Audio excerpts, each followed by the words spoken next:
This is At Face Value.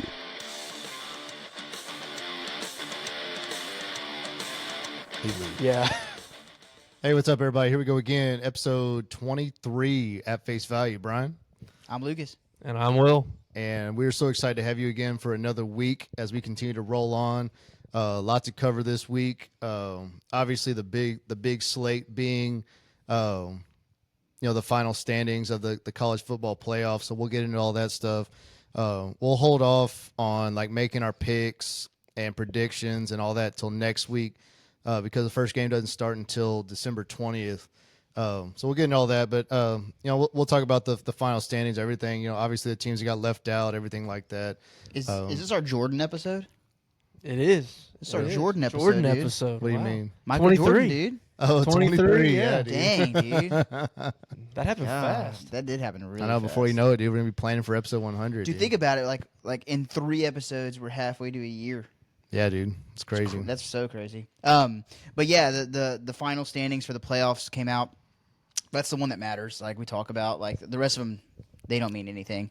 But I have some final standings too. So for our pick'em, we'll just go ahead and end it on the playoff weekend because obviously I don't think we're gonna pick Army Navy. No, I don't think so. I didn't think so. And then we're doing the bowl pick'em. So we posted out a link already on Facebook. So everybody go join that. Make your bowl picks. That'll be live updated by ESPN, not me. So it'll be more consistent for sure. So you'll actually be able to see how you're doing. Right away. So it's pretty sweet. But no, it just with work and everything, it just took so long to update this whole thing. And so we have one T-shirt winner. So we have an outright winner. The outright winner was Lucas. So with 46 wins. Wow. So dude. I ended up 46-30. No, but we'll give a second place for sure. I'll say maybe we can give our winnings to the top fan picks. That too. Unless you do, I'll buy you a shirt. Me? Yeah, I'll buy Thanks, you a dude. Thanks. Didn't you even have an 0-5 week in there and you I still did, pull out a dude. win? I Dude, did. he had impressive. he had back-to-back That's 0-5 weeks. And Yeah, came but back before, strong. I built a pretty big lead, and then the last 4 weeks I've been 5-1. See, but Impressive, honestly, yeah. dude, it's like one of those where it's a team that's undefeated. They just need that little humbling experience. Yeah, dude. To really bounce back and win. Dude, so. yeah, it's just parity, dude. There's parity in his picks, dude. It's just you can't win them all. He was being nice, keeping everybody else in the race, Brian. That's Yeah, right. all That's it was. exactly right. No, in second place was Kevin G. So we're gonna get working on those shirts, and if you just DM us your address, we'll ship something to you. sure. Once we get that taken care of. Address and shirt size. Shirt size too. We might need Or that. we can just do the generic, where XL. they throw in the fan. Yeah, everybody gets an the XL. Yeah, XL. No. Well, whatever is cheapest. He was at 44-32. We had a Good few job, Kevin. people sitting at 4. Actually, Travis S was 44-32 as well, so he needs a Hey, shirt attaboy, too. So Travis. we got 2 shirts coming in. Dude, that's one thing I actually thought about that we never did was a tiebreaker. Yeah, we'll just give 2 shirts. Yeah. Army Navy game. Ooh. Yeah. Ooh. Nah, because they're both gonna pick They're Army. both picking Army. Yeah, They're both picking Army. I mean, you got to. You got to pick total points. We had multiple people at 43 wins. We had Cody G was at 43. Freddie A was at 43. It's those guys that picked A&M too many times. That's exactly what it was. Nathan B was at 43. Oh, dude, he's going to... Yeah, well. He works for the Ganado Police Department, And- so I see and- him a lot. Yeah. Well, Jessica M was also at 43. Hey, oh my gosh. Yeah. Dude. Brian, you ended up at 41-35. God, dude. Not awful. Not terrible. Over 500. The best record overall was Will. Dude, if you would have jumped in early, dude, you would have been a problem. The highest winning you- percentage? I think I came in week 4. I think Yeah. I missed the first 3 weeks, which would have been good. Which would have been nice because those were easier weeks to pick. Dude, too. you went 42-19 since you jumped in. Wow. So you had 40. You beat Whoa. Brian and you missed 3 Wow. weeks. Golly, Wow. dude. Dude, yeah, you did great. nice. I'll take it. I'll yeah. take it. The only one you missed this week was SMU. Yeah. You did Sad, pretty dude. good. They almost pulled that one off, too. They did. Should have. Well, we'll talk about it, but Yeah. no, we'll get on top of those shirts. We need to come up with a cool logo or something, and we'll get those screen printed and send them out to Travis and Kevin. So Yeah, for sure. No, but congratulations to you guys. Appreciate y'all playing. yeah, And we appreciate everybody that participated. I know for the most part, people stayed pretty consistent oh yeah, as far as making their picks and everything. So we appreciate that. It's kind of funny that I at least got 41 wins because, like, my family, we do a big pick 'em, Yeah. but it's based on the spread. Oh, dude, and that's I'm tough. currently in last place in there. That's tough, So- man. Against the spread's a lot harder to pick. Oh, for sure. Well, that's like even for our bowl pick 'em. That's why I just did straight pick 'em. Yeah, you got Because to. do y'all like doing the confidence picks in that? I don't. See, like we used to. I don't. I don't know if we're still gonna do it this year. I know we've done it in the past, and dude, it just makes it so hard. Oh, yeah. Because like I actually got to the point where, like, I pretty much just counted up where it's like the first games are won, and it counts up to however many bowls there are. Yeah. But then like if there was like some I was like certain, like I would like bounce those like to the highest, To the top, and that's for how sure. I end up getting more points later on. But Yeah. yeah, dude, picking the spread is hard though. Oh, Like, dude. I mean, that's why Vegas is always the winner. absolutely. No, dude. at the end of the day, Vegas is always the They winner. wouldn't do all that if there wasn't Yeah, money in it. it's They know very what they're true. doing. And But- the way they keep the game like so close, you know what I mean? Like Mhm. it's actually insane. Like I think what was the Clemson SMU game? Wasn't that like Clemson was like a 2.5 point favorite and they ended up winning by 3? No, SMU was 2.5. Oh, was it opposite? Yeah, it well, was the opposite. Oregon Penn State that was like a 3.5 point game or something. Yeah, They also set up certain games to like entice you to pick the underdog Oh, because absolutely. the points, knowing that that's probably not going to happen. Same thing with the hook, man. I swear they're always on the hook. the 3.5, The the halves, bro. 7.5. Yeah, that's when you gotta be careful. It's with that, crazy. so. They're really good at that. I mean, that's why they're still in business. I was gonna say it's almost like they've made a profession out of it. So. Yeah. But no, yeah, but we got a lot to cover today. One of the things that because all we've been talking about is college football pretty much the last 3 to 4 weeks. God, You know, probably rightfully longer. so. But one of the things I was going to talk about was a little bit of baseball because even though the season's over and everything, there's a lot of the winter meetings are coming up, and so this is typically when a lot of movement happens. And I know, obviously as Astros fans, like one of the biggest things that we've been watching is Bregman. So originally they offered him a 6-year, $156 million contract, and he pretty much immediately said no. So they actually, there was one report that I saw. I don't know the full, how, what do you call it? How credible it is, but they apparently offer him a 6-year, $186 million. I heard they upped it too. Yeah, I saw that today. So I mean, I wonder if he'll end up taking that. I mean, I don't know. 32 mil. I feel like that's a good deal, man. Yeah, I wonder if he was he? He's got to be 30. He'll be 31. He's going in his age 31 season. Yeah. So I mean, honestly, like I wouldn't give him more than 6 years. I think No. it's a good deal for Bregman. That's what I mean. Is That's it- what I meant. That's Yeah, what I meant. It's a good deal for Bregman. I don't know if it's a good deal for the Stros. I mean, I think 4 years out of that's a good deal. The last 2 years might be a wash, but you also have to play in like the leadership aspect of it, I think, and like a clubhouse guy and who he knows the culture. He's been there through all the ups and Agreed. downs. Agreed, but does that take us out of re-signing Kyle Tucker, who I think's a bigger priority? I don't think Tucker wants to stay. That's why. Well, and so which that could be fair. so my big argument with that though, if that's the plan, because the plan, if you don't, you re-sign Bregman, you still got your clubhouse guy. You lose out on Tucker. I mean, like Altuve's, knocking on the door on his way out. Yeah. I mean, like so at what point do you start to tear it down? So now you're investing in this guy 186 million, and then say he has seasons like he's had in recent where defense is there but offense is not, and so then it comes to we're gonna start dealing our guys.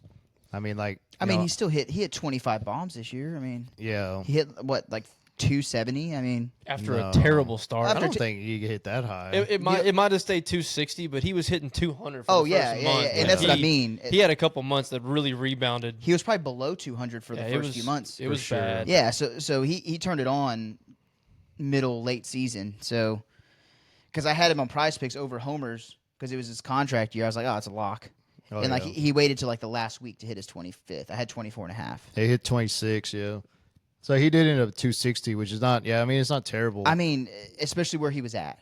He had a mountain. yeah, to climb. considering that he was climbing out of a hole Yeah. for sure. Plus, so. in a year when MLB's average was like 240, Yeah, and across the league, which is and awful. you have to respect his plate discipline too. Like that's gonna play. Yeah. So and his contact rate is typically pretty high. I don't know what it was this year, but Yeah, for sure. And then obviously his defense. I mean, I still Yeah. think his defense is definitely one of the top. I mean, he won the Golden Glove, right? Yeah. yeah. So I mean, the defense is still there. I mean, I guess he's a shortstop playing third base. Yeah, pretty much. So I guess my biggest thing is like, I mean, like if he's there, that's great.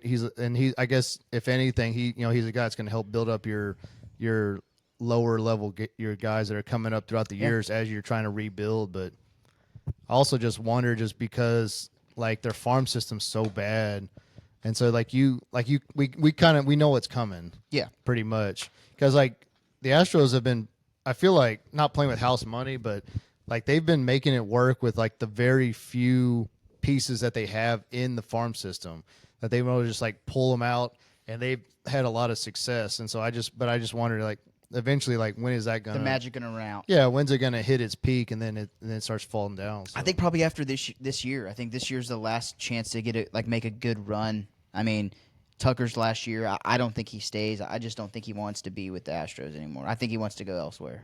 Then depending on where we're at in July, you got to trade him, right? I mean, you I got to trade him. I was of the mindset trade him this year, get some picks. Yeah. Like you have to have a sit down conversation with him and say, hey, are you going to be here long term? If not, we'll send you to the Dodgers because they're paying everybody crazy money. I think that depends on where we sit in July, though. I mean, if we're still sitting 5 games in first of the AL West, like, they're not going to trade him. Yeah, no, but realistically, like, is it a World Series type of team that's built right now? With what's going on, to your point, no, because the Dodgers are playing Monopoly. Yeah. Oh, for sure. I mean, that's all.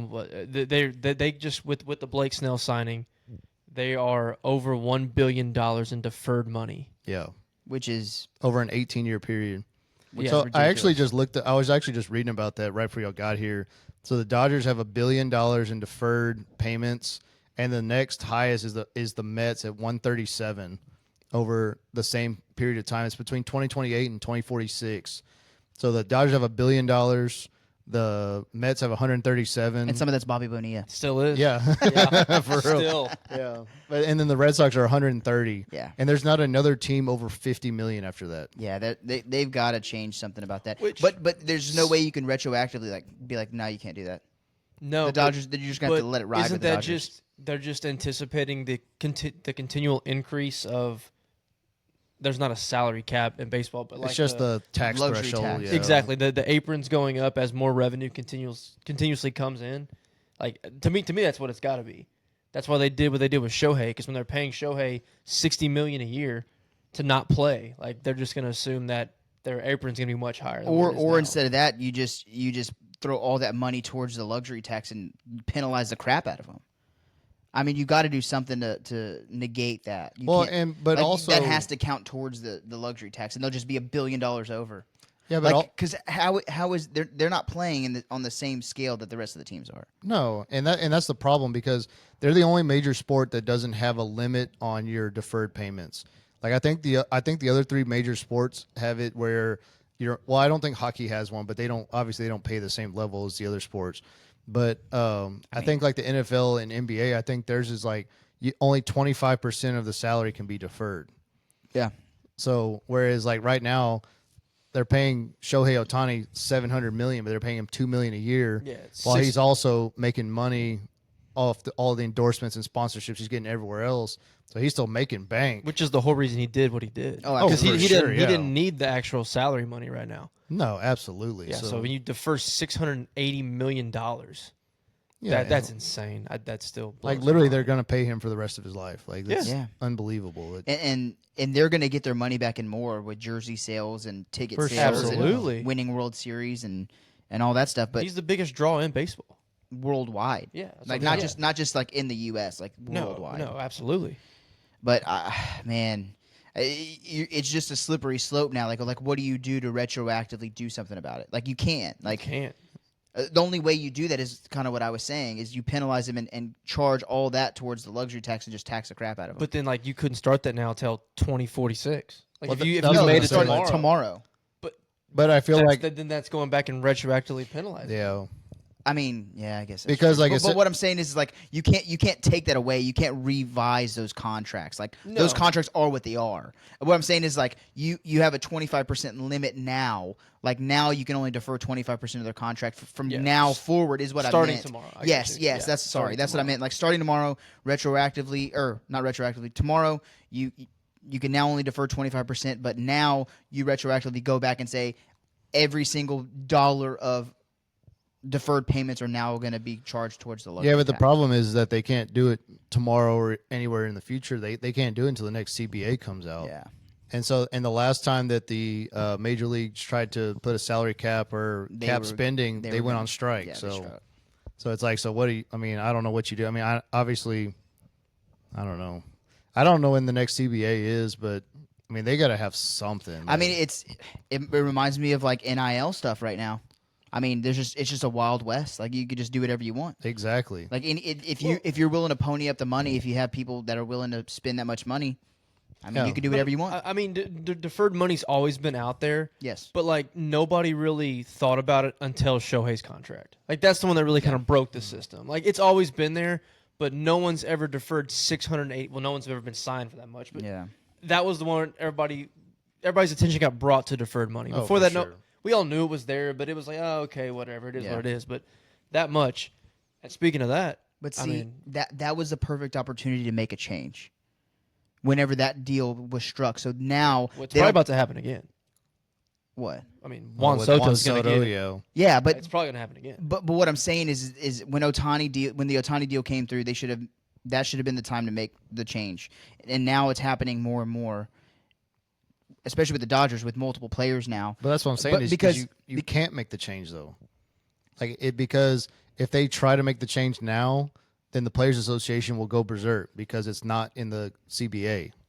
Yeah, If it's not like an agreed thing between, and that's the whole thing with unions is like that's why they established them is so that the association can't just come in and make changes like that. Yeah, so they're that's saying we crap. never agreed to this. You can't just make changes like that, and they'll go to court or they'll go on strike, and then it'll get struck down. because that's what happened in the Premier League with Chelsea. Like Chelsea was signing all of these players for ungodly amounts of money, but they were in soccer typically like they're signed players for 3-4 years and that's their contract and then they can re-sign or do whatever. But Chelsea was doing 10-year like $500 million contracts. So they were signing them for long term, like these super young players.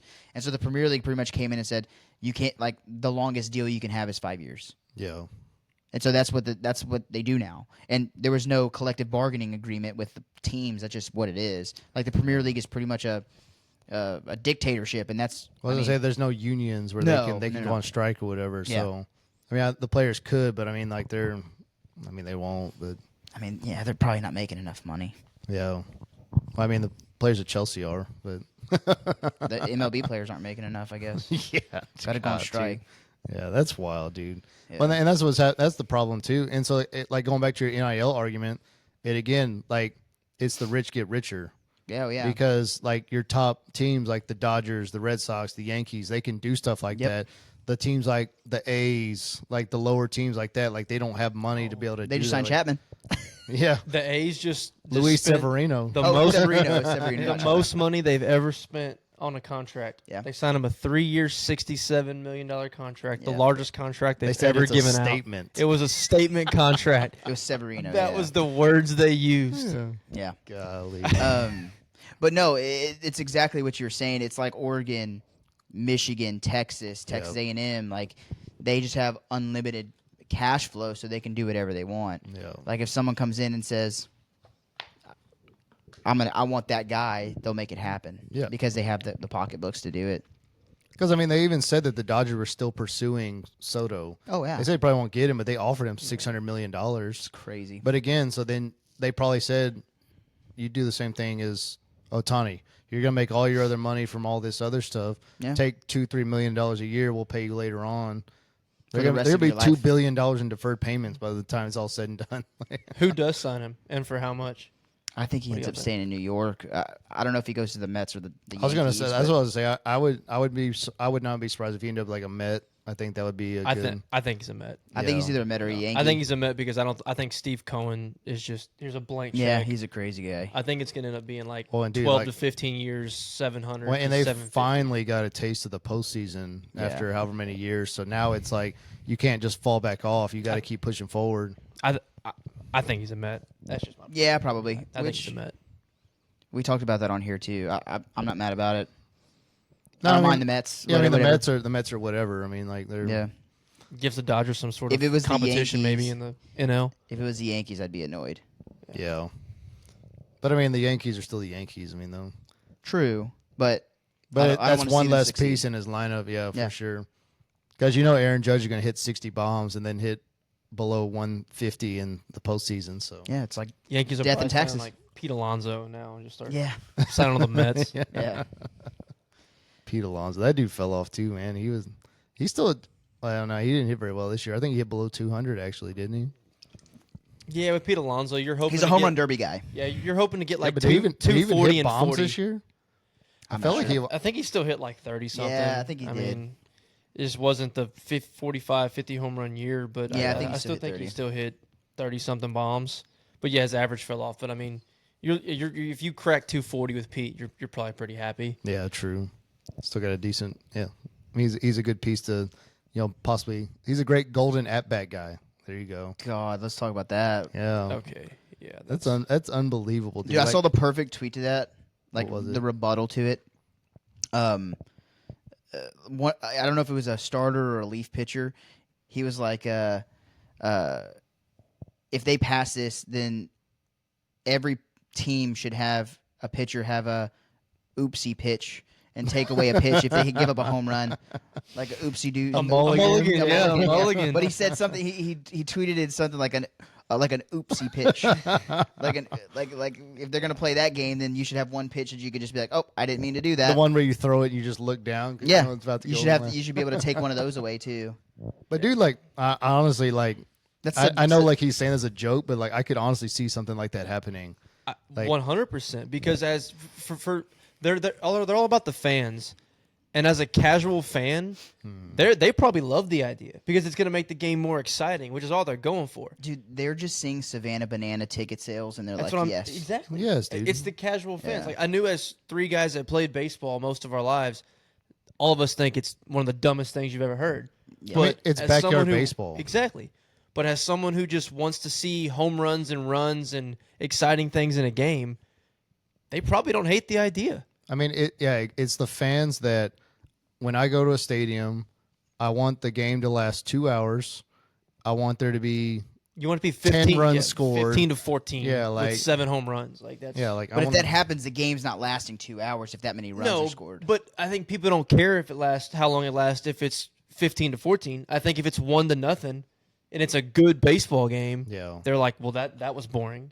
Like Yeah. they don't care about that. then But go then you buy throw that- another beer and get drunk. That's like everybody else. But yeah, exactly. But like the 999 challenge. Yeah, literally dude. looking at this, how can we keep making more money in baseball? Because baseball's falling behind football and basketball. So that's all this is. Dude, it's a money grab. I don't know, man. Like this year's postseason was pretty electric. I feel like I saw it everywhere. Yeah. And I'm not even I'm not even a playoff guy if the Astros aren't in it. Yeah. But like it was everywhere on social media. There were so But- many people talking about it. Because, But- but you also had big market teams in the playoffs. True, It was big market teams, Deep. and there was a lot of runs being scored. Yeah. for sure. So That it- juice balls I mean, for sure. Yeah. Yeah. Oh, yeah. You had Yeah, Yankees, dude, Dodgers, dude. It was going to be You had talked the about. Dodgers, Yankees, Mets. Phillies, Mets. Like, it was like all the major teams were all playing in it. So, Yeah, that's true. I mean, that's automatically going to boost your ratings and boost 100%. everything else. But I don't know. And that's kind of like I understand, like, they're trying to find ways to reach the casual fan. Like, I get that. But at the same time, like you said, like, being lifelong baseball guys, like, it hurts to see that, like, they're trying so hard to change the game. Like, the game is it's fine the way it is, and you're just finding ways to change it and mess with it, and it's just, You know what would organically like increase offensive production? what's that? Automated balls and strikes. Yeah. Like that is something that like if you want to make a change, that's it's going to change the game fundamentally a little bit, but it's not going to be like backyard baseball, like wiffle ball with the boys in the back, Yeah. like golden bat rule. Like nah, just automated balls and strikes. it allows the hitter to know exactly where the strike zone is. So hitters like Alex Bregman, whenever he shakes his head after he knows the ball that was called they called it a strike, like it's going to improve their plate discipline, and I think that would increase offense tremendously if they just did automated balls and strikes, and you wouldn't have to go after the game on Twitter to ump scorecard and see who got screwed.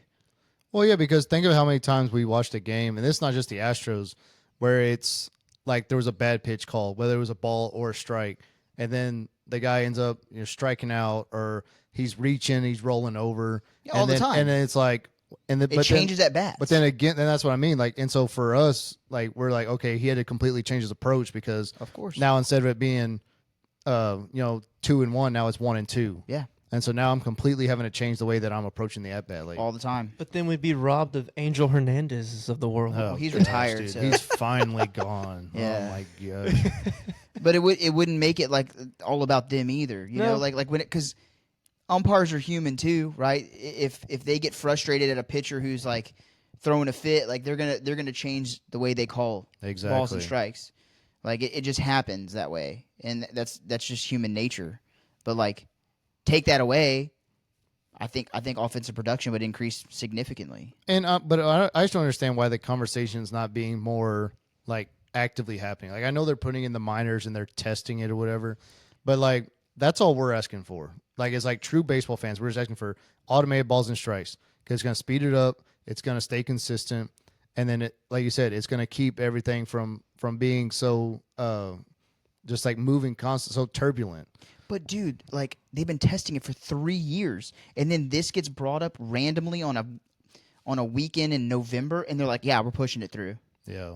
Like that's crazy. I will say that Manfred said it's not gaining very much traction Good. right now. It so, shouldn't. That's yeah. it was ludicrous when it came out. It's a talking point for all of us to talk about, but there's no way that ever actually makes it to the game. Like, what are they gonna do next? Like, if a fan catches a foul ball, the guy's out. Like in the Savannah Bananas. Yeah. Like, what are we doing, dude? But that's what I said. Like, and that's where it goes like backyard baseball. Like, so now you get so like now we have the golden at bat, and then it goes like, oh, we can just start at the top of the lineup every inning now. Yeah. Like, so then you never have to never have to worry about your 7, 8, 9 hitters. It's just we'll just roll back over and just like where does it stop? That's the problem. I agree. So. Or just have 3 guys or 5 guys hitting the whole time. Just rotate them. Yeah. Line up a 5 instead. Meanwhile, the starting pitcher has to pitch 9 innings, and yeah, that's they did. They talked about the starting pitcher 6 limit. innings. Yeah, they put that through, didn't they?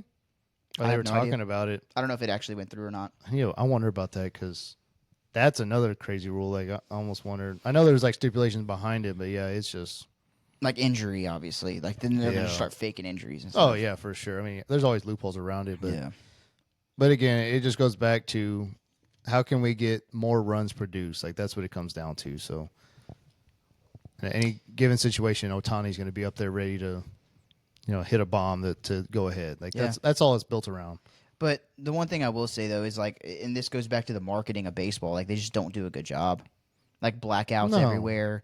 Like limited screen viewing. Like the NFL is doing everything, dude. They're on Netflix and Amazon Prime. You can watch all these games with no problem. Dude, Netflix is paying $150 million to stream 2 games. 2 games on Christmas Day. Yeah. Meanwhile, the companies that are broadcasting baseball games are filing for bankruptcy and we're having to figure out who the hell is going to show these games. Yeah, because didn't they try to local localize fans. like what networks could do it, and like they all tanked. Like the Bali Sports or whatever. Yeah, done. Bankrupt. Yeah, it's crazy, man. I don't understand it, but they even said that several years ago. They said a majority of people, if Mike Trout was walking down the sidewalk, a majority of people would not know who he was. Dude, my biggest, I forgot when he won it, but in Milwaukee, for example, like Milwaukee, if you saw Giannis walking down the road, would you know who he is if you saw him? Antetokounmpo? Yes. Yeah. Yeah. The NL MVP in Milwaukee 5 years ago, if Yelich was walking down the street, do you think people would know who that is? Oh, absolutely not. No. Exactly. That's literally no the point. idea. Yeah. Yeah. Like he won. If they were walking next to each other, they would see Giannis and not even know They that would he was walking. have no idea who that guy is, which is crazy. Yeah. Won an MVP, but nobody would know. But again, and that's the problem. It's like how do you not look for ways, outside of Subway commercials? How are you going to market your players? Like that's well, the first thing you do is you don't like the problem with the MLB for the longest time was like they did not allow like any like reposting or retweeting like videos of the sport. So yeah, dude, it was like they would copyright it. Like and same thing on like YouTube. Like MLB themselves would post it on their pages, and that'd be Yes. it. Wow. And so like they would copyright like anything where like if anybody else posted a video of an MLB like play, they would copyright it. And so that was one of the things in like in the NFL or in the NBA, you see these monster dunks, these crazy one-handed catches, and it's like flying everywhere. Yeah. You'd see it all over social media. And so I think they've changed that tune a little bit. But for a while, that you have to. Yeah, everything was being copyrighted, and you couldn't see it. And then same thing with, like, if a game is on national TV or something, like, it's blacked out in certain areas. Like, that's crazy. Like, you live in that market and you can't watch the game. Or if you pay for MLB ticket for $200 for the season, you can't watch your home team off. Yeah. That's crazy. Well, that kind of goes back. I remember even the Astros, like, So you have to get like, you have to buy own, Fubo and get AT&T Sportsnet. Yeah, like they had or like they have their own network, and if the game was on ESPN, it was like, well, if you don't have cable, you can't watch the game because you better have ESPN Plus. But, It's crazy, man. yeah, I don't know, but again, it's just the priorities of the baseball leaders have been wrong for a while, and it's just, and they're not doing anything to really get themselves on the right path. But I mean, they're playing in Mexico City now. Yeah, there you go. And in London. Yeah, because I'm sure the people in Mexico City weren't already watching baseball. So God. Just crazy, man. Oh man, but I don't know. NFL. Yeah, what else is going on, Will? NFL football games on right now. Jameis Winston, most interesting man in football, maybe sports right now. I love that dude. This guy, he's single-handedly getting us through these last few weeks of the NFL before the playoffs kick off. Yeah. Every day there's a new quote about something Jameis said. Dude, I saw an argument that they said the Browns should re-sign Jameis next year and just dump Deshaun. I mean, which I would be like 100% on board with. Hang on, before we got breaking news. Before we go back, we're breaking it live. We're breaking it live. Juan Soto is a Met. 15 years, $765 million. Called it right here. 15 years. Wow. We were 5 minutes too early on that. Heard it here first. Yeah, you heard it here right after ESPN broke it to us. But a Will bomb. He's a Met. Yeah, it's not a Woj bomb. It's Woj a Will is bomb. gone. That's right, Will's in. Move over, Buster Only. 15 years, $765 million. Largest contract ever. Takes him to his age 41 season. 15 years. I don't know what the math is on that. How much is that just deferred? All of it. That's only $51 million a year. I say only, but in the scheme of things, in 15 years, we'll probably be like, that was actually a bargain. Yeah, dude. Like for what they'll be getting paid. But still, yeah, that's insane. I mean, maybe. Takes him through his age 41 year, though. Age 41 season, which is kind of crazy, but. It's a huge contract. It's massive. That's like when the Marlins signed Mike Stanton. Oh, sorry, Giancarlo Stanton. Yeah. They signed him to like 13 years. It was the same thing through like his year 41 or whatever. God, that's wild, dude. Yeah. But yeah, so he is a Met. But dang, dude, that was a good call on our end. Yeah. Not a Yankee. That's the important thing. That's right. But yeah, Jameis Browns, awesome. He's praying. He's bringing the good Lord into it all the time. That's a good thing. But he asked him for him to deliver him from these pick sixes. The Lord met him halfway. He didn't throw a pick six today, but just a pick. He still threw, I think, 2 picks. So he took away the pick sixes, but he's still throwing the picks, man. Dude, it's like the third. It's like the third game in a row. He's throwing like a late interception to lose the game. Game. It's just, dude. He's just a character, man. He's old Jameis. But dude, do you remember his last year? Who did he start with? Who was he? Tampa. He was with Tampa, then he was with the Saints. Oh, He played for the Saints last year, right? oh, it was He was last with no, the Saints for like 3 years. It was at Tampa. That's when he had his 30-30 season. Yeah. He Yeah. threw 30 touchdowns and 30 picks. Yep. That and was then the he most, went to the Saints, yeah. yeah, his last throw of the season was an interception. And a lot of Saints fans were super pumped because he needed LASIK. So he got LASIK, and he said that's why he threw 30 picks. He couldn't see. Dude's a freaking character, man. Yeah, dude. And again, going back to marketing, man, they are doing an unbelievable job marketing this guy. Absolutely. And yeah. it's literal like media gold. Like he is hilarious, man. Yeah. It's great. Like And you remember all like the cameos with Marshawn Lynch just saying funny stuff. Yes, Dude, more like Jameis is that, but more. that's what it is. Like he's so witty and comes up with the funniest stuff. Like Yeah. it's great. Like he'd be a great like color analyst. yeah. I think it'd be a little risky Yeah. some of the things he'd say, but dude, that'd be must-watch TV. I saw Absolutely. a meme that said Jameis Winston has the fun kind of CTE. It's like I mean, I don't know. There might be some truth to that. There's so many. so does Antonio Brown though. yeah, Oh, just dude, yeah. outlandishly all over the That place. dude's over the line though. Like He is absolutely out of line, dude. Oh, AB's out there. Jameis is just talking about the Lord, but oh man. CTE, ESPN, dude. yeah. Oh freaking! Could you dude. imagine those two on a color commentate, like to call a game? I would tune in, Oh dude. my gosh, dude. Like I've thought about this a lot, dude. Like, would you pay like NFL Sunday ticket prices like $120 a season to have those two calling games and just be like not safe for work and just like, let them say whatever they want. Yes. Exactly. I would pay for that. Well, dude, I mean, I would absolutely pay for like that. the and watch that. closest we can equate is when we watch the Arizona the Barstool Bowl. with Barstool Barstool Bowl. Dude, it was like it's like the hilarious. same thing. Like they border the Big line. bet They and- pushed the line the entire time. And, Portnoy. Portnoy. And they were talking about Yeah. they're like I have freaking whoever like Western Michigan -6.5. You better get on there, boy. And they're just like, oh, this dude sucks. Like It's great, dude. That's amazing commentary. I love that. Because dude. there was real people calling football, and like Yes. everybody else has to be so PC and everything. Yeah. Exactly, Fans yeah. just want give me real reaction. Like yeah, it's awesome. Well, but there's still fans that hate that though. Like, There I remember are. we were following on X, and like people were over there like, these are the worst commentators ever. Yeah, We're like, they didn't this know. is hilarious. They didn't Like, know. Like they didn't know who was commentating. They just thought they were watching a bowl game. Dude, you got Caleb Presley on the sideline asking the most random questions. Like, It's awesome. oh man, but Yeah. nah, dude, I love Jameis. Like, it does make it more fun. Like, just when you have those personalities, but For sure. that's kind of the big difference too. Like going back to baseball, like, you know, who's a big personality like around baseball right now? Like the closest I could think was Trevor Bauer. And then he kind of like, because he was so polarizing Yeah. because of his personality. or because of the allegations. Well, Well, that's fake news. Kelly, that Kelly dude. Oh, Joe Kelly? Joe Kelly. I hate that Oh, guy, God, dude.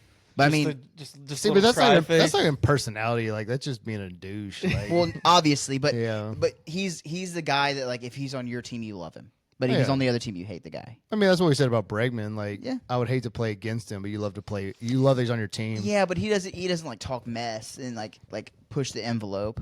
He did for a little bit. Yeah. And then he kind of like as Calmed he got down. older, he calmed Yes. down. It's kind of like McCullers. McCullers was that kind of guy. Yeah. Like, Except he was never the guy. yeah. Bregman at least was in the MVP conversation a couple times. McCullers could have been the guy. Could have been, but I mean, He's making great HEB commercials now. Yeah. But you're exactly right. There is no like big personality in the MLB. Like Aaron Judge is like a dull dude. Yeah. You know, Mike Trout's pretty low key. Otani seems to be a pretty low key dude. The one I would say, I don't know if you've seen the videos of.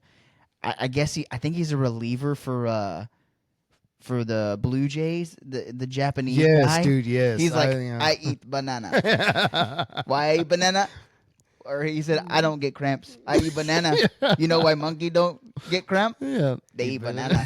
Dude, he's the funniest dude I've ever seen. He Dude. is, They dude. need to market that guy. That guy's hilarious. Yeah, dude. like, but there's gotta be guys out Oh, there. for But sure. again, it just comes back to finding them and putting them out there. And just letting him loose. Like Yes. NFL's posting the Jameis stuff now. Like they're just embracing it. Yeah, Like, this like- is promoting the league.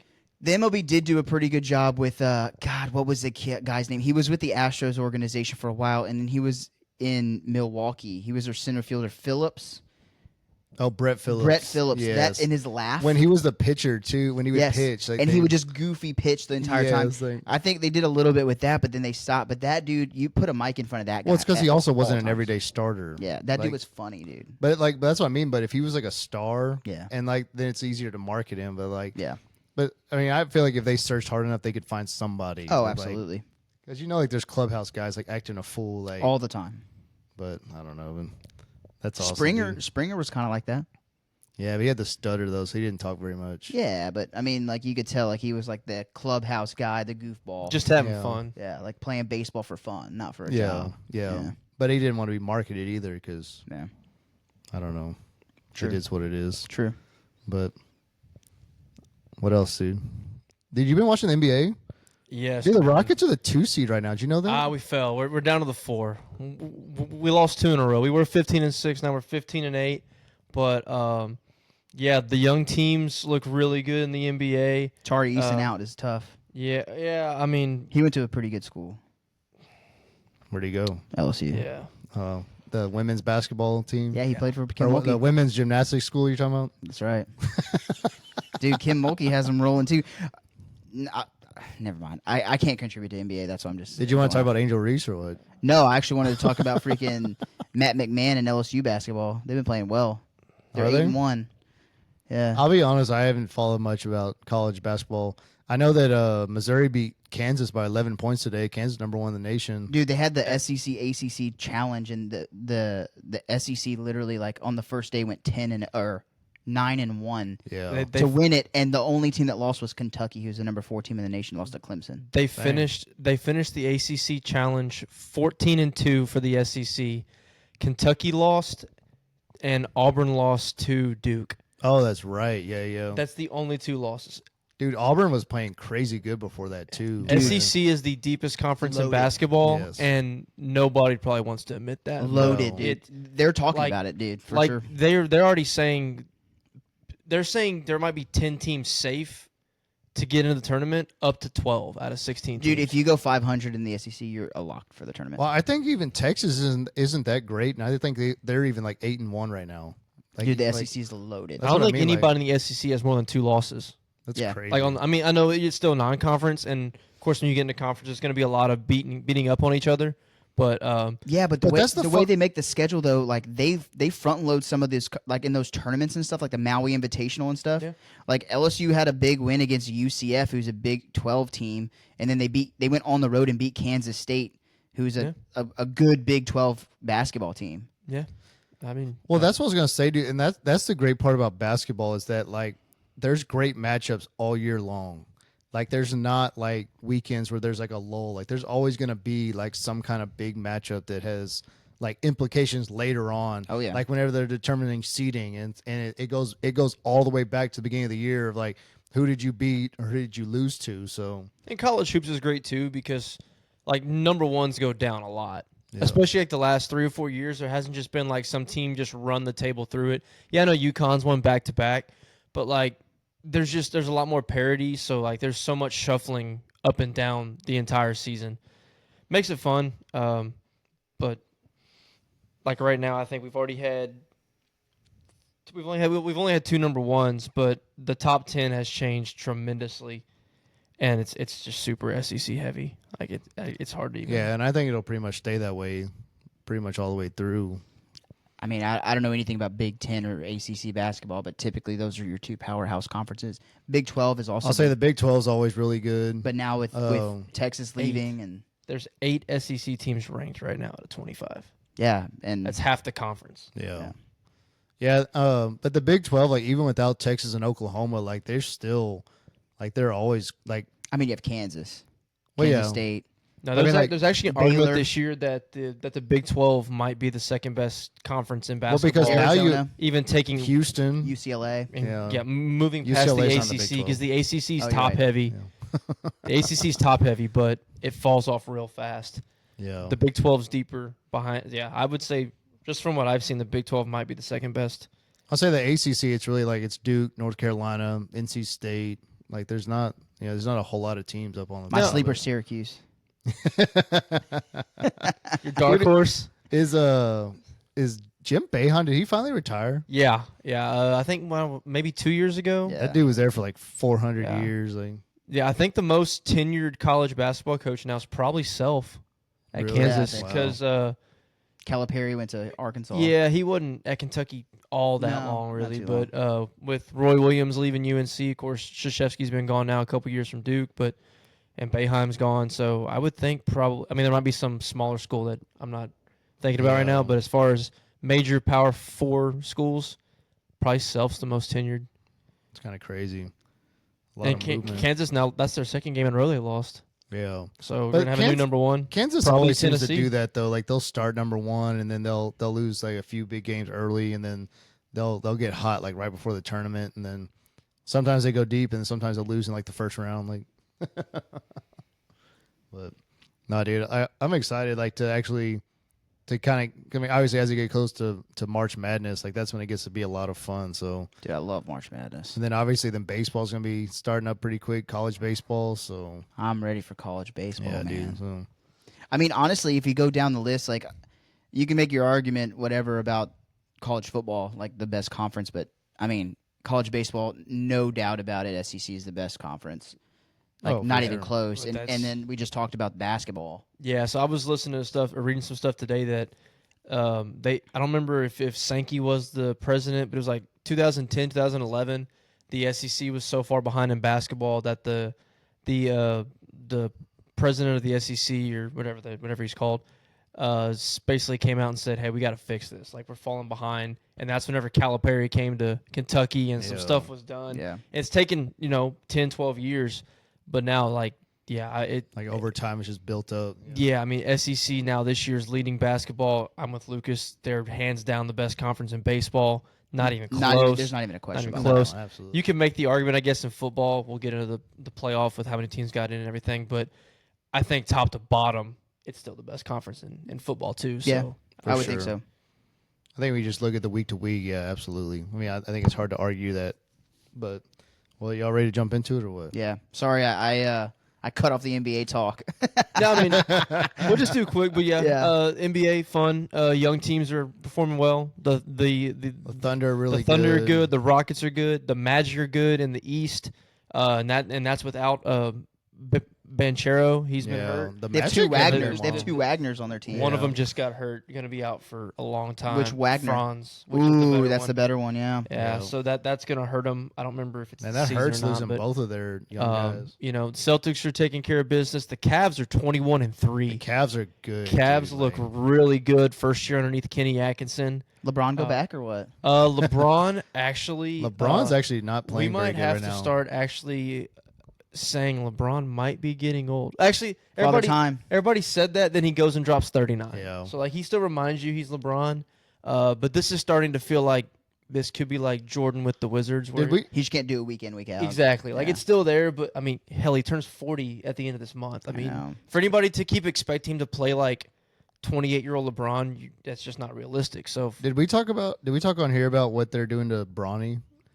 So like they brought him in for the first game of the season. He played like 3 minutes. Got I the think he recognition. might have played the second game. yeah. Then they sent him to the G League, and then they told him you're only gonna play the home games. So like he's not even playing like away G League games. He's only playing like half the season. Yeah. Like dude, like if that's I mean, not he the biggest wasn't even a PR starter move at ever, USC, man. Like, dude. He was had his best horrible. game like last night or the night before. Scored 16 points. So that's just gonna be a jump start, I guess. that's it. That's all he needed. needs, yeah. 16 points in the Bring G him League. right back up. That's right. So I'm guessing the Lakers aren't doing well. They started out really well, and then they've just kind of fallen off. The first, Anthony Davis was the MVP the first Yeah. 10 games a season, was putting up like 35 plus a game. Looked awesome. Now they're like 12 and 11. How are my you- Pelicans Kind of doing? falling off. They're terrible. And Yeah. Zion Williamson Bad. might be a bust. Dude, they've had it's just- so many injuries though. I know for sure. Yeah, Zion stays hurt. Everything. Well, yeah, Brandon but- Ingram stays hurt. Yeah. Murray got hurt. They traded for Murray from the Yeah. the Hawks. He's been hurt. Yeah. New Orleans is dead last in the West. They're 5-20. So That's tough. yeah, Not great. not a good look there. But I mean, it's gonna be fun because like LA's down. Sacramento was a playoff team. They're down. Denver's down. Hey, they're not the worst team overall though. The Wizards are 3-19, so Yeah. But it's early. I mean, the NBA implemented this NBA Cup, which actually the quarterfinals and that whole deal goes on this next week. Try to do a little mid-season. They call it mid-season, but it's obviously early season. Tournament, yeah. It's a little bitty tourney, so it's kind of like a little break, though, because if you didn't qualify, then you just don't play for a week. So if you're kind of banged up, good time to kind of heal up and stuff. But Rockets got a tough matchup against Golden State. Does that go to your quarterfinals, game total? So the NBA Cup group pool games did, but once the actual tournament starts, that doesn't. So it's just extra games. It's now. extra games you're Gotcha. playing. So like it'll be quarterfinals, semis, finals, of course. So the winning team will end up, and the second place team, I guess, will end up playing 3 extra games. What I don't know is if the stats count towards your regular season stats or not. But yeah. I do know they don't go towards the standings. But the pool plays did. I got you. So Because everybody was playing those 3 correct. games. Everybody I got you. played the pool plays. So, but that's because that's what I was trying to figure That's out. kinda Because cool. I was like, surely everybody's not playing the same amount of games. So Yeah. I mean, I feel like NBA's always tried to kind of stay, like, kind of equate itself to soccer a little Yeah. bit. Like, I feel like they try to mirror themselves a little bit after them. So, I mean, I don't mind it. I mean, I think it's good. Little, dude, what was that? It's offside, so Offsides. he took a free play. Yeah, took a free play. But Thought I was watching Johnny Manziel for a minute. yeah, we'll get more into the NBA as we get deeper into it. It's still early season. I mean, NBA kind of doesn't really heat up till Playoff runs. as you get before. closer. Yeah, right before. Because with teams in both leagues, you have the play and stuff. And the playoffs take forever. 7 rounds. Every round is 7 game series. Best of So. 7, Yeah, that's another one that'll kind of heat up as we get It closer. It but does last forever. Yeah, But it doesn't take 7 games. no, definitely not. But all right, let's jump into some college football. So Yes. the moment that everybody's been waiting for, we finally got our final bracket. So starting number 1. So Oregon beat Penn State by 8 points. So they got the number 1 seed. They've been number 1 the entire year. The only undefeated team out of the Power 4. Georgia beats Texas in overtime, so they got the 2 seed. Boise State beat UNLV, and because of where they were ranked going into the championship weekend, they were able to get the 3 seed. And then Arizona State just blowing the brakes off of Iowa State in the Big 12 championship. So they actually vaulted from number 15 all the way to number 10, I think. Yep. And so they end up getting the 4 seed on that. So they'll get the first round bye, and then from there, Texas drops from the 2, so they'll be the number 5 seed in the bracket. Penn State got number 6 after losing to Oregon. Notre Dame, who didn't play in a championship game because they're not in a conference, they dropped to number 7, and then Ohio State 8, and then Tennessee 9, Indiana 10, going 11-1, SMU 11. And then Clemson rounded out after they beat SMU by 3 points, sneaking in number 12. So, I mean, kind of one of the biggest things. I know we almost thought it was a lock that Alabama was going to get in. So I was actually kind of shocked whenever I saw the final rankings and saw that they were left out. But I think I mentioned it last week, though. I think really the only way that Bama wasn't going to get in was if Clemson beat SMU. And then the committee had a decision to make whether to put SMU in there or put Alabama in, which I'm glad they made the decision to put SMU in because, number 1, I hate Alabama. But number 2, like, if they put Alabama over SMU, then the conference title games are just pointless. Like, SMU should have just not shown up. The precedence it would have set. Yeah. Now, SMU, I think, took a little bit. They made the decision easier because of the way the game unfolded. Yeah. Like, if SMU loses by 21, Which it looked Which like it that almost early. was gonna exactly. happen, Like, the yeah. way it was starting, I was like, now we're going to have this hard conversation. But them coming back, losing the way they did, heartbreak for them. But, like, I think that made the decision even easier for them to be like, okay, yeah, we definitely can't keep this team out. well, and that's even what they said. Whoever the leader of the commission, I can't remember his name, but that was pretty much what he said. He said we value strength of schedule, and that's where it favored Alabama. But also, we watched the game and we looked at how SMU played against Clemson, and because it ended up being such a tight matchup. He said that also played into our final decision. So Because there were talks before the game, like SMU is like, we don't even need to play this. Like, why Yeah. would we play this and hurt our chances of where we're at right now? well, and that's what Because we talked- Alabama's just sitting at home not doing anything. exactly, and that's what we talked about in the group chat. Was like, what if SMU just said like, we're not going to play today? Yeah. Like, I mean, like, so like, what do you do as a committee? Because like, if you're putting an emphasis on your conference championship and you're trying to boost your conference champions, but at the same time, You're going to hurt. if I play and lose, I'm out. Yeah. Like, I mean, like that's kind of where you're kind of torn, and it's like, so now what? So, But don't get it twisted, man. Like, I've seen arguments. A lot of people are like, "Bama's a better football team." Well, dude, you go beat Oklahoma. Don't Agreed. piss down your pants when you play a bad Oklahoma team. Like, it comes down to that. Like, obviously, they made some really good. They had a good win against Georgia, sure, and really was it that good? Like, Georgia honestly came back and won that game. People aren't Yeah. talking about Alabama's second half. Go watch that film and see how good Alabama is. exactly. The second half. Yep. Yeah, that shouldn't be the argument because you're probably right. If Alabama and SMU play 10 times, Bama wins 7 or 8 out of the 10. But that's not what this argument's about. It's about But do they? Honestly, do they? I don't think. I think it's probably 50-50. I think it's 5-5. Realistically, I really do. I don't know. It might be, and it might be Because, and dude, I hope it is. Because Alabama is just not consistent. Like, That's true. The way they played against Vanderbilt, they got dominated by Vandy. Yep. They got dominated by OU. They didn't lose those games. Like, obviously the Vandy score was close, but dude, Vandy. That game wasn't as close as that score. No, Vandy dominated the line of Up and scrimmage. down the game. Dude, they couldn't stop them.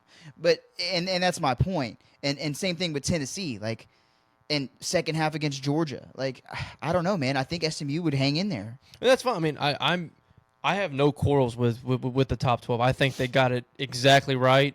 I think everybody that's in should be in. Everybody that got left out should be out. So I have no quarrels Yeah. with who got in. I wanted SMU in no matter what. Yeah, for sure. Even if they would have lost by 50. But even if they'd have lost by 3 touchdowns, I still would have been like, well, they made their conference title game, so you can't punish them. So Yeah. I have no quarrels with it at all. Yeah, I mean, I think they absolutely got the 12 teams right. I mean, yeah, I mean, obviously the people that are going to argue it are your Miami fans, your Ole Miss, Alabama, your Ole South Miss, Carolina. South Carolina. But on that, I also think we got to get rid of the Tuesday reveal. Like, there was no point to have that reveal Tuesday because it took all the intrigue away coming into last night. Because Yeah. because then you already knew Bama was ahead of Miami. But they you weren't- already knew Ole Miss. You knew where everybody was. Like you knew Yeah, coming into for sure. Saturday. like everybody's only- not going to play. Yeah. The only spot that mattered was the Alabama SMU spot, depending on what Clemson did. And if SMU wins, Alabama's in. So like there was no intrigue after that reveal Tuesday. So to me, just get rid of that one. At least it would have Yeah. held on to some conversation pieces through the weekend. But Yeah, but that's what it is. It's a conversation piece to fill airtime on a Tuesday night when nothing else is going on. Like, they want and I mean, people were talking about, is it Bama, is it SMU, or who is it? Like, the whole week. And that's yeah, but then you could have brought. Is it Bama? Is it SMU? Is it Miami? Is it South Carolina? Is it Ole Miss? Since they ranked them, you knew it was down to just Bama and SMU. Then Yeah. you could have added 3 more teams into that conversation. yeah, but But that's really only a talking head point. That doesn't have anything to do For with sure. football, though. Yeah. So. But I don't know. I still think just get rid of that one and wait till Sunday. They're both the same week.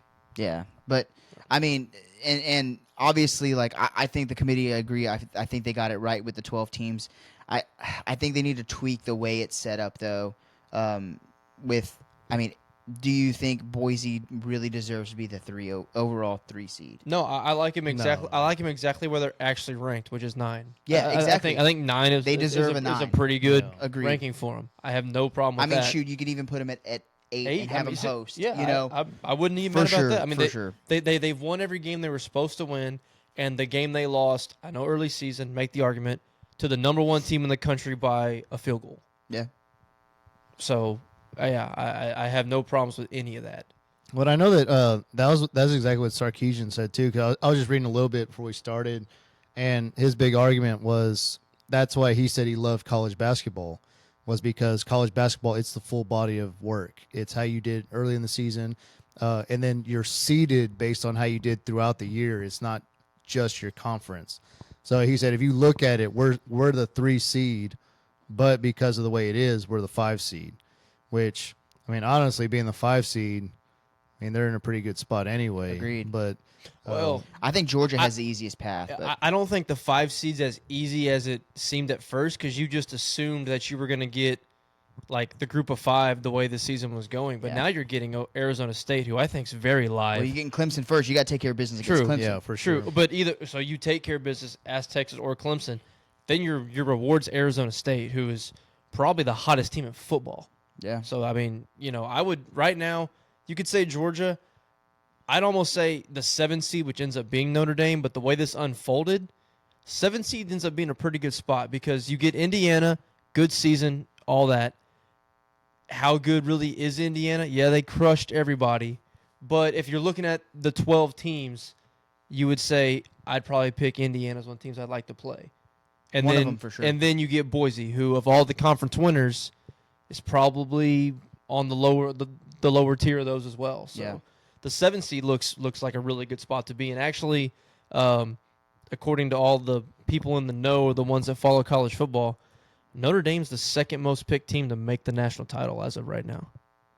I don't know about betting or how that's going, but just of the people, of all the analysts, of the initial reaction, they're the second most favored team to make the final. Just because of the path. Well, I mean, they got to go through Georgia in round 2. And that's surprisingly, exactly they right. were all picking them to beat Georgia. yeah. And that's why. And I don't know if that's based off the Carson Beck injury, assuming he might not be coming back, because I don't know what you guys think. You don't watch NFL, but this looks a lot like what happened to Brock Purdy Yeah. in that was the NFC Championship or whatever game that was, or was it Yes. Super Bowl Yeah. a few years back. Yeah, He yeah. did that same throw, and he ended up having to have surgery on his UCL because of Yeah. that. And Well, and that happened back-to-back weeks with him. yeah, and y'all watched him come in for that last play. He couldn't pick couldn't his pick arm his up. arm up like that. For him to come back in 2 weeks and be able to throw the football, I just don't see it. So I mean, they look better with their backup. Well, I'm not saying they yeah. don't, but I think some of the people picking Notre Dame over Georgia It's because of that. Is because of that, 100%. But I mean, And I thought- mean, I mean, we've talked about it the entire season. I mean, Notre Dame's defense is the real deal. Oh yeah. Now, offensively, are they going to be able to score on Georgia's defense? I don't know. But, I mean, because Riley Leonard's never been impressive to me. Like, I don't know if he's going to be able to make plays. Dude, they got to get past Indiana. Indiana doesn't have a bad defense either. Yeah, that is true. So, Like that's, I mean, say what you want about Indiana's strength of schedule, whatever. I mean, Indiana's not an easy out for Notre Dame. Like if Indiana was playing, let's say Oregon, I'd be like, okay, yeah, that's and it's not like either team's going on the road. I mean, you're both in Indiana. Yeah. So dude, how pissed is Oregon though? Like I feel mean, like you have Oregon honestly has one of the hardest paths. For sure. it's rough. So you man. play the winner of Ohio Rough. State and Tennessee. Then you play the winner of Texas, Clemson, or Arizona State, which is not an easy game. Yeah. No, Like, dude, like that is just absolutely brutal. Like, Yeah. brutal. and you're the 1 seed. Like, golly, dude. Like, That's tough. but like, and so this kind of goes. I would have almost liked to see the college football do the NFL format where you play the lowest remaining seed. So like in the NFL, like if you're the 1 seed, you get the bye, and say the 7 seed beats the 2 seed, moves. you play the 7 seed. Yeah. Like I would almost prefer something like that because You if should we're reward- rewarding these teams for winning their conference championships and getting those top seeds, Agreed. let's reward them by letting them play the lowest seed. That's Especially if they're not I even like playing a that. home game. Like Yeah. you're giving all these other teams a home game the first week, and then you're making them play in a neutral site. Like it's just kind of weird to me. But Yeah, but you have to do the whole bowl thing, right? They have contracts with these neutral site games where Well, it's the yeah. traditional bowls. They're playing at the Rose Bowl, the Sugar Bowl, For sure, all that stuff. yeah. So the neutral site thing has to happen just for money wise. But I mean, I don't know, man. I agree. I think Oregon has the toughest route, and they should have the easiest. You would Theoretically, think, if you want to reward them for doing what they did, but I mean, honestly, them and Penn State, that's tough too. Penn State has a tough draw. They host, they do host, which is nice. yeah, I'm interested to see. SMU did look good down the stretch. Dude, they did, yeah. I'm interested to see though, like with Penn State, like How cold is it going to be? That's the biggest thing. yeah, Like, is it going to be snowing? Like, yeah, that is true. in Pennsylvania. Because you play State SMU, so like you win that one. Then you play Boise, which if you can stop the run game, Yeah. which Penn State has a really good defense. So I think so. And then you got Georgia. Yeah, that's So- what I was getting at, is kind of Yeah. the next steps for that. Yeah, but still, Penn State after everything still reaching the semifinals. I would Yeah. call that a success if you're James Franklin. I guess that's true. so. Yeah. James Franklin will lose the big one. It's all right. Yeah, that's what he could lose to SMU the Dude, first week. But just like SMU though, like that game could have easily got out of hand. The Penn State game in Yeah. Oregon, yeah, they hung in, dude. Like mm-hmm. they kept it close. They went for 2 for some reason. That was weird. I don't know Yeah, if you that watched was- that. I I don't know why understand they went that. for 2 in that situation, but they ended up losing by 8. They lost by a touchdown and an extra or 2-point conversion. But Drew Aller, man, he's gonna be look out next year for him. I think he's gonna be one of the top quarterbacks in the country next year. Looks really good. I don't think that Warren. I think that Warren guy's going to the NFL draft though. Yeah, The he's tight end. he's one of the top Oh, tight ends yeah. in the country. and that's like He's- that dude's a monster. Yeah, He's but, a lock on price. But Picks. other than that, Yeah. Oh god. but that's what I'm saying about Drew Aller. Name me a single wide receiver Penn State has. Warren. Exactly, he's a he's tight, a tight end. my point is he doesn't have weapons. Yeah. Like, he doesn't have weapons that Gabriel has at Oregon or that Howard had at Ohio State. Yeah. And Penn State's right there. For and sure. he doesn't have. I'm making the point. I can't name you a single wide No. receiver from there. So But their defense is always going to play. Oh, for sure. Like their yeah. defense is always going to play. yeah, but they, you know. they gave Big up 10 40 unders. Gave up 45 points To Oregon. Oregon. Though. Like, Yeah, that's true. That's a high flying That's true. offense. They. Like, But that kind of goes back to we didn't know how good Oregon really was because the only team that they played was Ohio State. yeah. And they put up 33 against Ohio State. And then they only put up like what 16 against Wisconsin. Yeah, exactly. And so it also was like struggled against Idaho early season again. yeah, Boise way State back when, too? yeah. they- So it's like, so what kind of team are they? But then they put up 45 in this one. Yeah. And like So- every time Penn State crawls back, Oregon goes down the field and scores again. Like Quick. Yeah. just puts the foot back on the throat. Like nope, you're not coming back in this. Yeah, for sure. So I don't know, man. I think there's gonna be a lot of interesting matchups. Which game are y'all most interested in out of the first round? Ohio State and Tennessee. Tennessee. God, that was Yeah. gonna be what I'm. Yeah. I mean, Dude, that game's gonna be great, man. It should be. It's the 8-9, so that's supposed to be the best game of the first round. But, I don't know. I told Luke. I think I'm kind of glad it's at Ohio State. I think it would have been bigger for Tennessee if this was at Tennessee, but I don't think it matters as much at Ohio Yeah. State. I don't know why I think that. I just kind of do.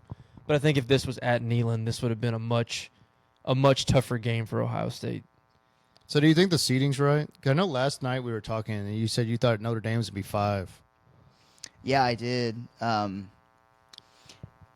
I mean, there's gonna be a lot of people mad, but you rewarded Texas for losing the 2 games the tough games that they played all year. You know what I mean? Well, yeah. Yeah, I mean, they're I feel like it goes back to the strength of schedule but- argument. okay, Like, so but then you would say Texas's best win is Texas A&M. Yeah, Their next best win is Vandy or Michigan. yeah. Okay, tell me Notre Dame's best win. I mean, agreed. Texas A&M. I Yeah. mean, Agreed. Yeah, at Texas A&M. and they were both at A&M. Yeah. So if you look at it in that kind of, they're similar in that aspect. Yeah. I guess. But I mean, yeah, I guess And that's then, true. And then if you take it on at a face value of the regular season, they were ranked higher than Notre Dame. So then again, you're not penalizing for the conference title game loss by 3 in overtime. Yeah, And I think that's what it was. That was rewarding Penn State and Texas for getting to their conference title games, which is why they slotted them above yeah. Notre Dame. But if you go and look at it, I mean, Notre Dame beat Georgia Tech, who pretty good team, should have beat Georgia. You know, you break down some of the other games, and I mean, again, I feel like people don't. Man, for the longest time, I was an SEC bias guy. Like I was like SEC, like it's just a levels above. It's not anymore, man. It just isn't this. It's not. The gap isn't as big as it used to be. Is what I'm trying to say. Like I feel like people aren't giving the Indianas of the world, which again, you look at their strength of schedule, sure, but you also have to look at what they did to that strength of schedule. You know what I mean? Like the Georgia Tech win for Notre Dame is actually a pretty good win. Like Yeah. I think that's a good win. I think going on the road to USC, say whatever you win. want about USC, not like USC was good at home. they were. Oh, and it's rivalry weekend. I mean, Yeah. that's a big rivalry. Like say what you want about USC, that's a good win. Like Texas doesn't have that. Like do you feel like Texas beating Vanderbilt is the same thing as Notre Dame beating USC?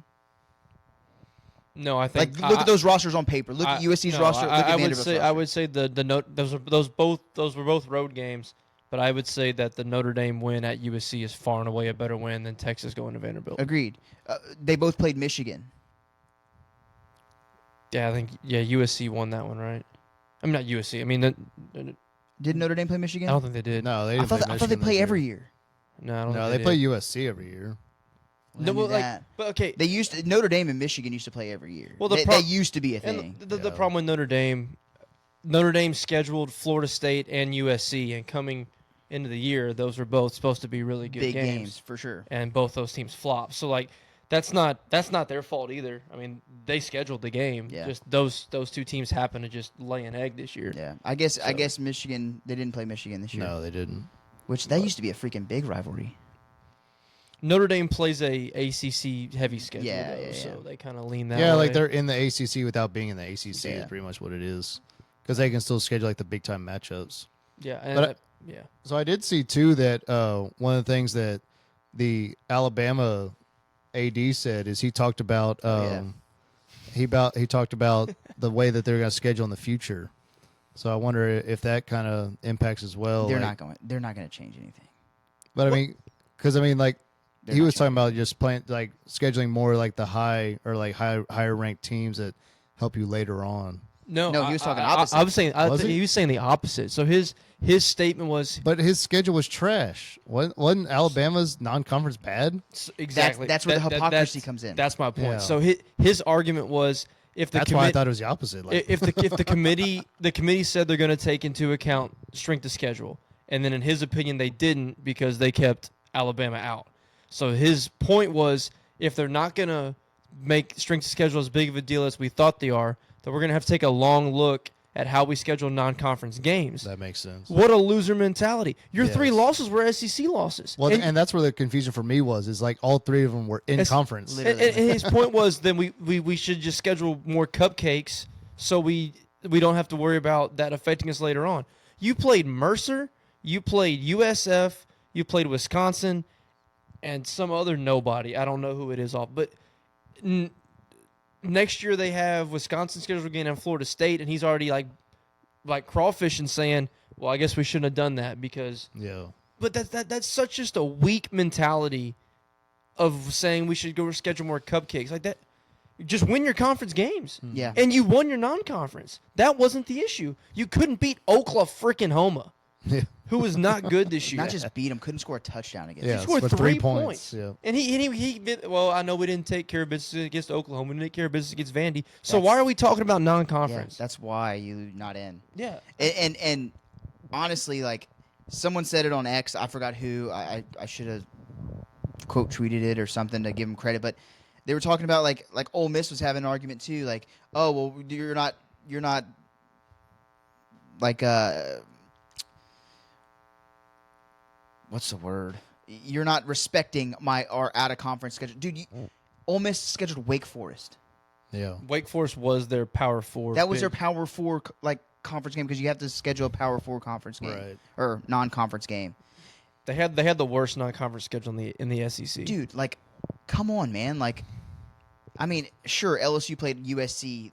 Like, that's still like a decent. Like, even Florida State. Like, Florida State next year. That's whenever you schedule that game, you think that's going to be Yeah. like a marquee match. Goes back to the 10 years prior. or yes, whatever. because again, LSU played Florida State last year. Florida State was undefeated. They were Yeah. a very good football team. This year, if you have Florida State on your schedule, it's a win. You know? And so, man, honestly, at the end of the day, just do away with these non-conference. This is go back to the beginning of what I said at the beginning of the season. Only big-time matchups. Just do only big-time matchups. Like, why would you not? Like, that's what people want to watch anyway. Well, and like, and I was looking too. So they talked about the strength schedule with Alabama. So their strength of schedule was 9th and SMU's was 15th. So it's not like it was far and away. It's not like SMU was like Indiana level where they're like 65th or whatever, and then and they're still staying in. Like it was comparable still to Alabama. The bigger like, disparity was the strength of record. yeah, Which is where Alabama's was much higher than SMU's because of who Right. they beat. So, But which takes away from their AD's argument again. Like, exactly. But dude, like how much does strength of record and strength of schedule actually mean though? Because like whenever you look at Alabama's strength of schedule, sure you're like, oh, they beat LSU. LSU is not a good football team this year, but that's gonna boost up their strength of schedule. Yeah. Like LSU is not a good football team. Don't get it twisted. Like they're not. yeah, So but like an SEC team's always going to have a better strength of record or schedule than an ACC team is. because of the SEC bias, man. Correct, yeah. And that's where it all comes down to. Yeah. Like I feel like strength of schedule is all like biased on like, oh, you're like, oh, you played an SEC schedule, it must be much harder. Well, you played Kentucky, you played Vanderbilt, you played freaking Mississippi State. Come on. well, and That doesn't make your schedule any better. that's what drives me crazy is the whole like the SEC is the top conference. You know, our strength of schedule is automatically better, but then but not those teams that you played. Like LSU's those aren't as good. Like, LSU's not a good football team, but that's going to boost up their strength of schedule. yeah, yeah. because LSU still finished 8-4. Yeah, exactly. But they're not.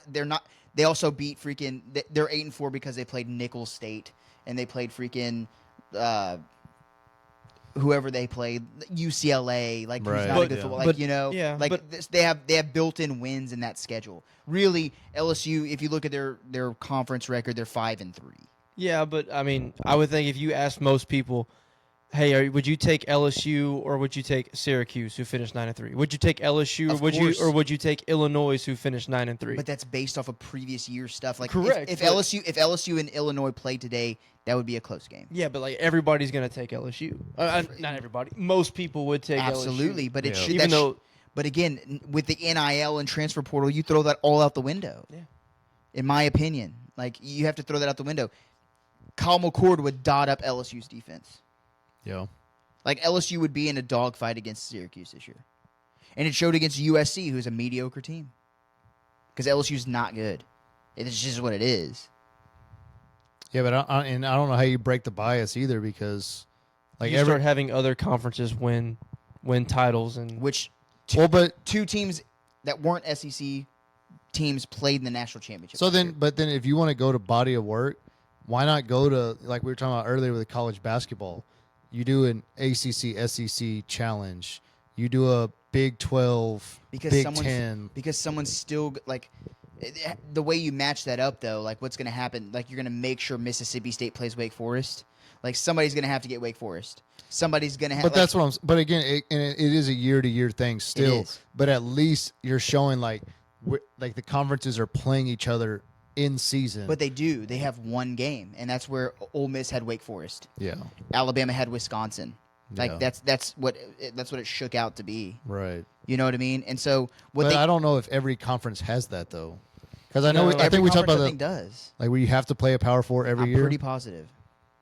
I would have And to they're, look and into they're that. limited to one FCS team. They can only play one FCS. school Right? every Yeah, year. yeah, you know you can play more, but only one counts towards your win total Yeah. to get into a bowl. yeah. Yeah. Right. So that's why they only do one. Yeah, that's why they only do it. But I'm pretty sure every single school played one. Yeah, well, Like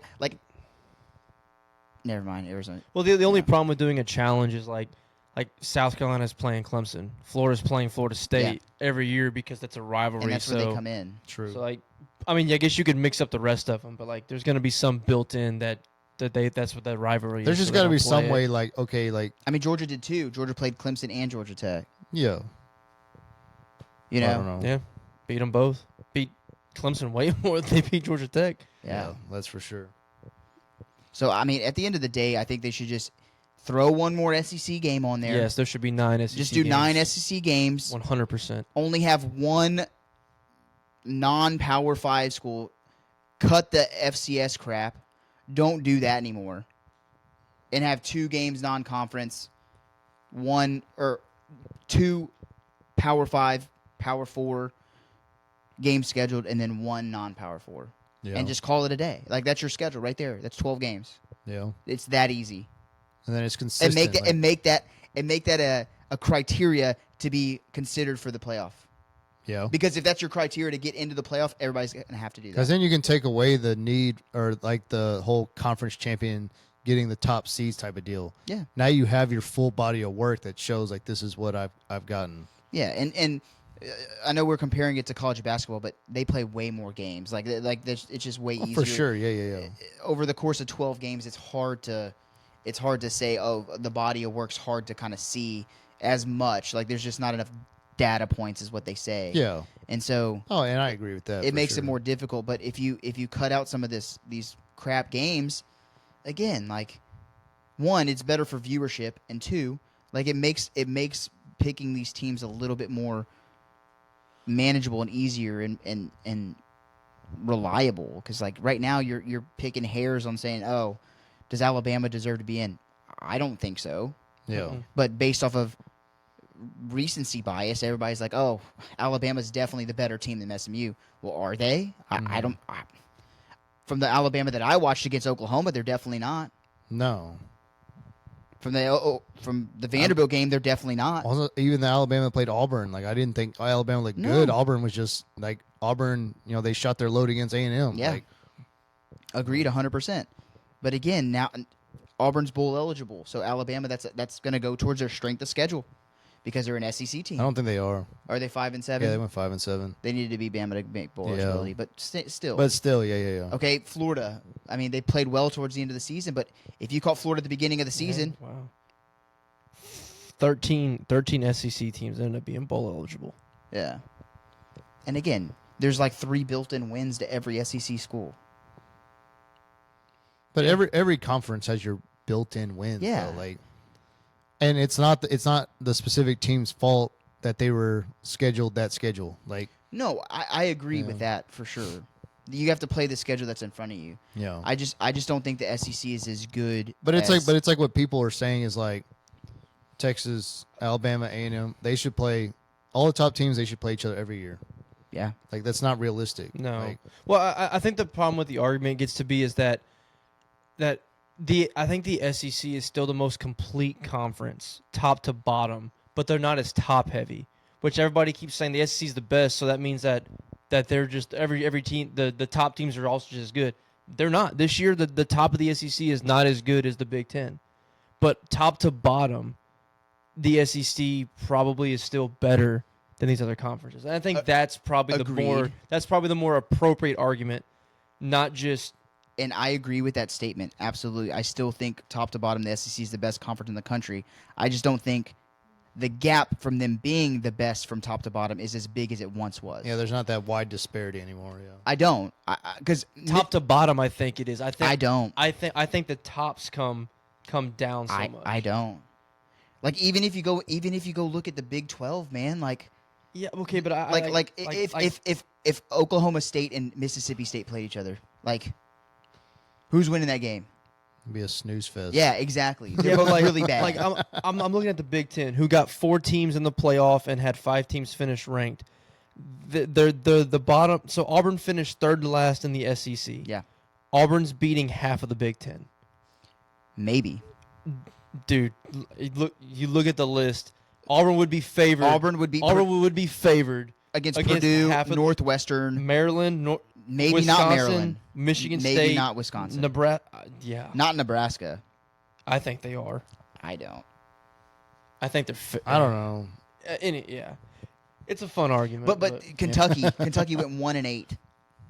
I don't Oh think. yeah, well, no. I mean, do you Kentucky's think? bad. But do you think Vanderbilt could win the Big 12? No. So that's what I mean. So No, it's like, But again, Vanderbilt would be exactly where they are in the SEC in the Big 12, middle of the pack yeah. this year. Prior years, they'd be at the very bottom. Big 12 was the most fun conference in football this year. Oh, absolutely. Yeah. Like, I mean, I don't know. We probably didn't talk about it. Going into the final week, there was a route for Baylor to make the conference title game. Yeah. Was it really? There was a route. there was a path. Like it required It was a lot. Yeah. It required a lot of wins and losses by the teams, but there was a path where we were going to get Baylor in the title game, and that was on nobody's radar. But Yeah. like there was a way to it. Where, Yeah.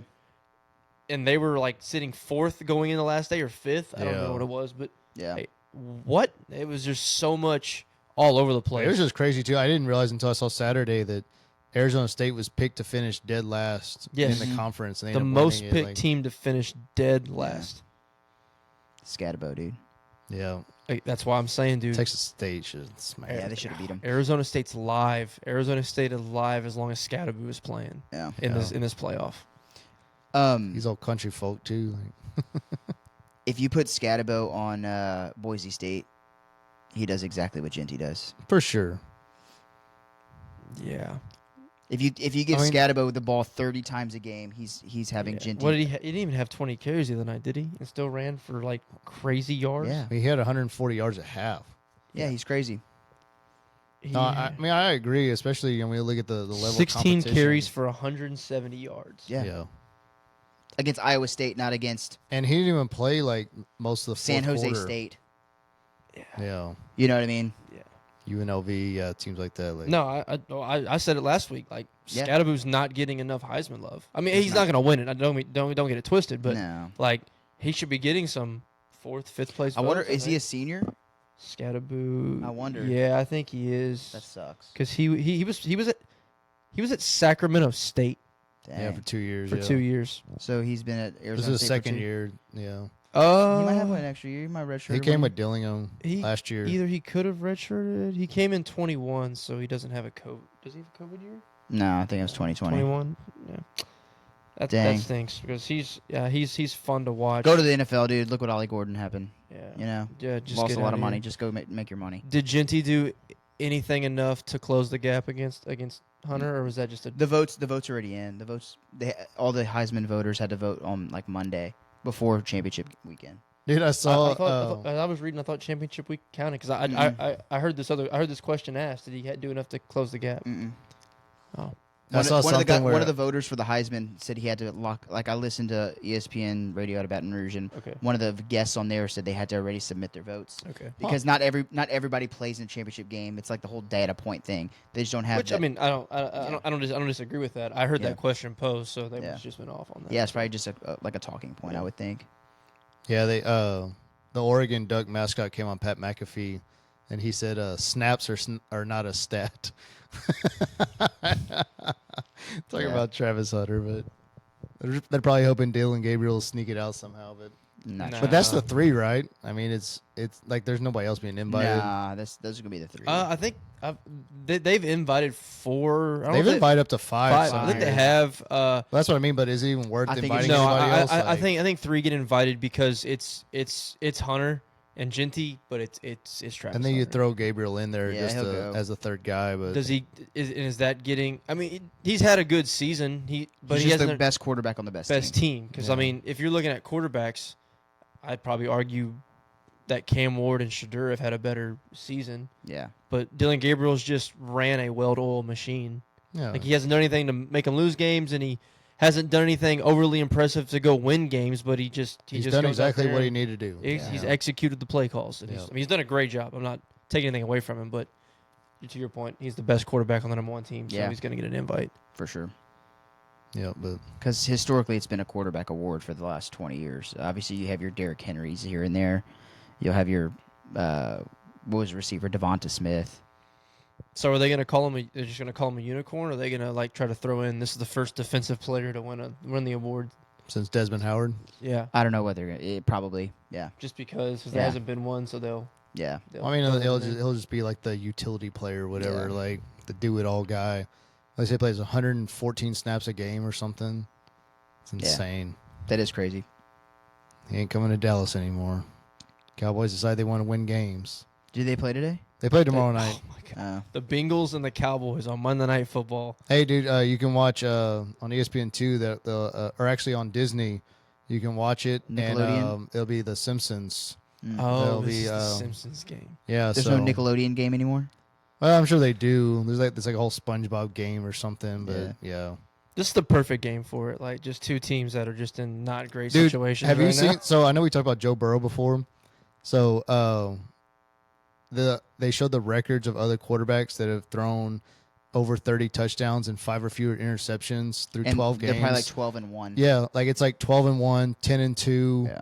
and they're 4-8. That's crazy. So they're so bad. Their Yeah, defense is horrible. I saw Like, something they were saying that like he literally is like having an MVP season on a really bad team. Yeah, they're just a terrible team. Yeah, he's doing that, and Chase is having like an offensive player of the year kind of year at wide receiver, and they just stink. But that's all they have. Like Their defense their is defense bad. is so bad, dude. Like, Really. I mean, like they've scored almost 40 points in 4 games and lost all of them. That's crazy. Yeah, they've lost 2 very tough games to the Ravens, which doesn't help. Do they win tomorrow? I hope. Yeah, So check this. I think They do. lost 44-38 last week, 34-27 the week before, 35-34 the week before. They lost that was 3 games in a row. They lost to the Ravens 41-38. Those are just They lost tough. the Commanders 38-33. Lost to the Chiefs 26-25. Like, they're scoring points and they're just giving up more. That's Like, crazy. bad, dude. Just so bad. Mm. But poor Burrow, he's trying his hardest. Dak's over there nursing his hamstring, making $60 million a year. He's right locked now. up for a while though, right, Burrow? They did give him that he big got extension. He got a big yeah. extension. Yeah, so he's Yeah. not going anywhere. Yeah, so we'll see, man. But I don't know. That's all I got. Y'all got anything else? Nah, man. Next week we'll kind of preview the games. Army and Navy this week. Yeah, and America's our America's first bowl game. games. Go Army, beat Navy, which I think they will. I was actually speaking of Army. We won't get back into the whole like playoff conversation. Honestly, freaking Notre Dame's win against Army doesn't look awful either. Yeah, Like Yeah. Army looked really good against Tulane. they rolled Tulane. Dude, they destroyed them. Tulane's Yeah. been playing bad the past few weeks, but dude, Bryson Daly's the real deal. and On 2 passes. I'm pretty sure Notre Dame beat them by like 40. It was like 45-19 or something. Yeah. Yeah. It was a lot to a little. Yeah, like I think that's a pretty good win. No, I agree. It helps. So. It helps. You know, Chiefs are gonna sneak by with another win here. that's crazy. That is, you're talking about the. What if he misses it though? You talk about He the won't. Bengals. The Bengals Right. losing some close games. Have the Chiefs won by more than 5 all year? That's the most. He just doinked he that just in. doinked it in. He dude. just doinked it. That's See, the most lucky thing Oh I've my ever. that gosh. is the epitome of the Chiefs season right there. Dude, they're the luckiest one-loss team I've ever seen in my life.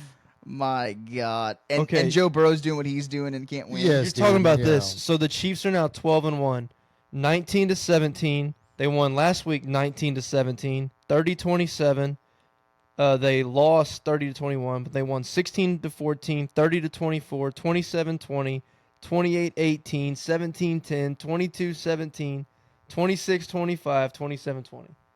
That So can't- that one can't keep game happening. that's This is a- not this- a one possession game. Yeah.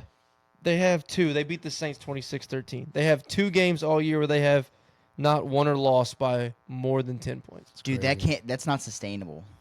You can't, I forgot Harrison Buckner's hurt though. Yeah. So this is like some guy. This is some guy that was probably doing insurance last year. Is kicking field goals Last for him. week. So That's insane. Hey, just hit the upright. It'll go in. God. Could you have But yeah. busted that? Oh, dude, all day. yeah. All day, man. That's a chip shot. That's a lot of pressure, though, man. I don't know. Nah, bro. If I get paid and I do that every day just on repeat, dude, that's money. That's I don't know, dude. absolute money. Yeah, but kickers is such a big head case.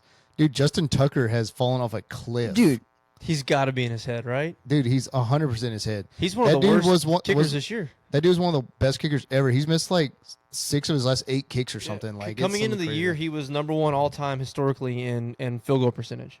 not And no he most. was the highest, and then he He's missed 3 fallen in off. a row, and yeah, he I fell think off. It's some guy, some random guy from it's somebody else that's currently active is now that's leading. kicked like a third of the kicks that he's done or something. Dang. It might be Buck.